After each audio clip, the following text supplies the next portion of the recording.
This is the KJW KP05, and I haven't had too much luck with its accuracy. It's always been very mediocre, and so far everything mostly it's stock. However, I've tried different hop-up buckings with it, and the stock inner barrel just never seems really happy to shoot. One thing I like about the gun, it's pretty heavy duty, has some pretty hefty weight. You could run it with CO2, and it doesn't seem like it break that easily. Already, like I said, ran CO2 mags within it, those 12-gram mags with it, and it runs just fine. But like I said, the accuracy's always been substandard. So what I'm going to do today is change out to using the NG3 system, because it seems like I've always had better luck using Wii's hop-up units, inner barrels, and modifying their hop-up arm and get some pretty good accuracy out of it. So what I'm going to do is I'll change out the hop-up unit, the inner barrel, and the hop-up arm to the NG3 system and see how the pistol does. Alright, couple of pointers. I'm putting the hop-up unit and the 603 NG3 inner type bore barrel in. I forgot to mention that I'm using the Reaps A+ bucking, so that's the difference. And now what I'm doing is I'm actually flattening out the hop-up arm. The whole theory of what I'm trying to do is flatten out this hop-up arm, the nub area. Here we go, the nub area, to kind of give it the flat hop effect. And like I said, it's done well for me for the Wii pistols, so that's what we're going to do with the KJW. So I just put in the Wii NG3 system in. Basically, I put in the Wii hop-up unit, a Reaps A+ bucking, and the Wii NG3 inner barrel 603 type bore barrel. And it's using pretty much the stock KP05 recoil system.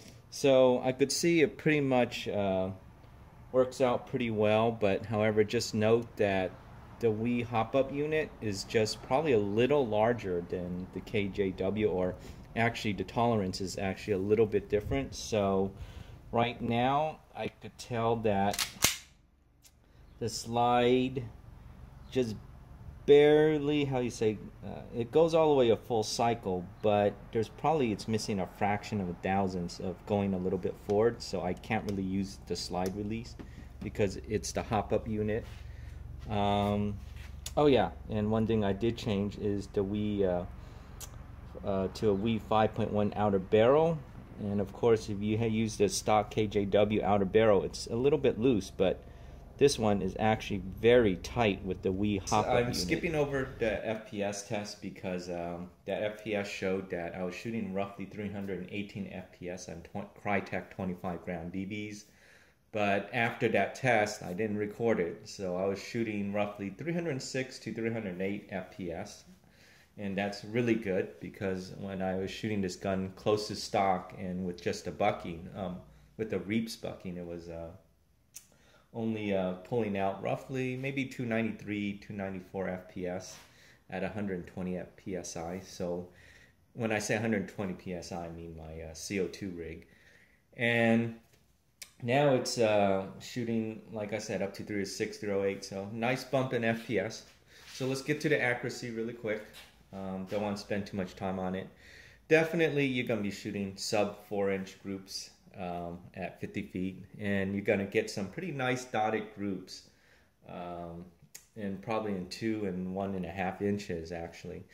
And it really does remind me of my TM 4.3, how well it's shooting. So I'm pretty pleased how I'm just using Wii stock parts and Reaps bucking and to get this KJW to work, because like I said, anyone who's using KJW know that the accuracy there is a little bit atrocious. It's not the best that I've seen, but I think a lot of it is also the hop-up unit. I haven't really played with it or modified it, so that could also be another segment.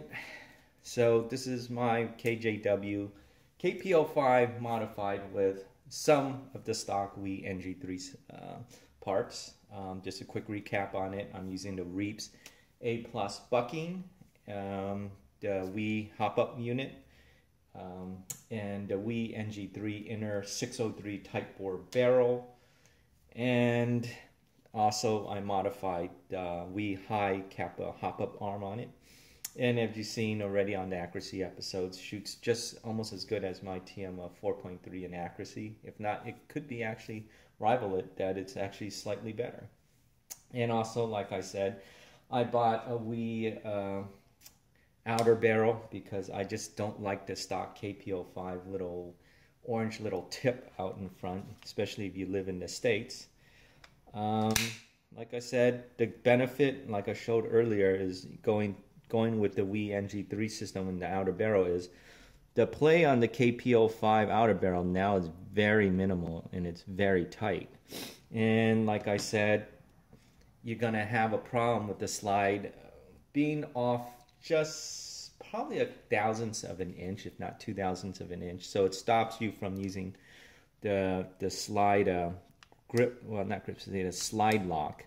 But if it's really important to you, you could actually push the slide all the way forward hard enough, then get the grip safety to go. But to be honest, you got another grip safety here, depending how you want to play, you know, up to you. So that's a little minor thing you have to be aware of switching to the WE parts and everything. And another thing is you have to be aware of KJW parts are really made to run on CO2 for quite some time, and it's pretty robust. But using the WE NG3 stuff, you have to be aware of, especially the WE hop-up unit, that it really can't take 12 gram CO2s, and it's really gonna, how you say it, it's most likely gonna break the backstop on the hop-up unit that's held by a screw. So that's one thing to be aware of. If you just use normal green gas, or you keep your pressure under 120 psi on the HPA unit, you probably could use that WE hop-up unit for a while. So with that said, if you were to pay for the parts for this thing, it'd probably come out around almost $50. But the good part about this is that most likely most WE players probably modified their high kappas or pistols, and they probably think, you know, the WE stock parts are crap, they don't, you know, work, or you know, how you say, they're just not, how you say, sexy enough to use on a pistol because it's stock. But as you can see how much of the WE stock NG3 items I used, and it shoots really well. So you really on a budget, you could probably go bumping around to people and say, yeah, you have any free WE stock parts, high kappa parts you have that you don't want, and actually collect all those parts together, and just put it together on your KJW and probably get it for free. And hey, you know, you just pay the base price for your gun and just put all those parts together from the WE, and hey, you got a great, nice shooting pistol.